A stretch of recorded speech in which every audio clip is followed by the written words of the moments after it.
Pensa num cão corajoso, bravo, olha o olhar dele.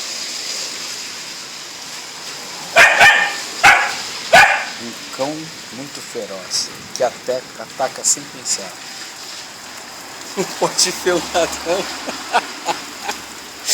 ele já parte pra cima, pedindo carinho. Não que eu seja ladrão, ele é sem vergonha demais. Fala assim, eu sou sem vergonha, fala, mas eu sou um cão de guarda, aí eu lato e corro. Ah, negão sem vergonha, mopeto. Fala, eu sou um cão de guarda, fala.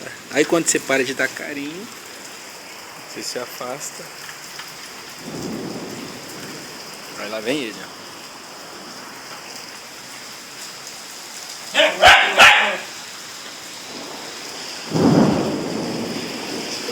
Ai, ai.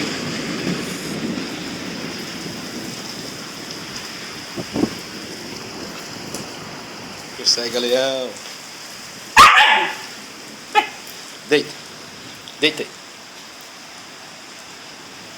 Pronto, pronto. Não carinho, pronto. Não é pra morder, não.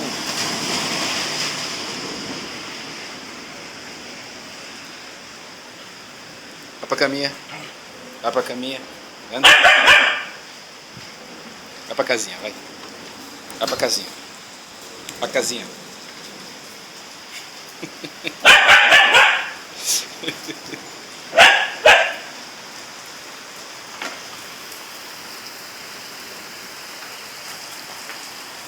E esse é o cão mais feroz do mundo. Não é mesmo? Não é que seu cachorro mais feroz do mundo? Dá um sorriso pro gato, dá. Dá um sorriso. Dá um sorriso. Toca aqui. E aí, mano, é isso aí. Vai, toque. Aí. Certo? Tudo tranquilo aí? Tudo nos esquemas? Tudo na boa? Cadê o dentão? Mostra o dentão, mostra. Esse é o cão mais feroz do mundo. Bravo que eu vou dizer, ligado? Bravo que olha só o rosnar. Rosnar. É.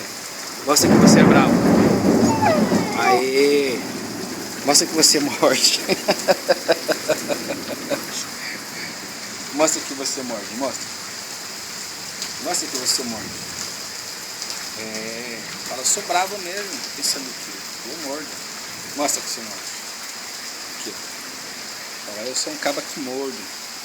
Tá pensando que sente o dente. Isso. Fala, não deixo nada que eu não mordo.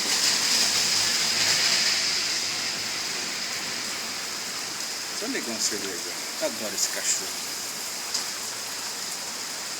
Olha isso.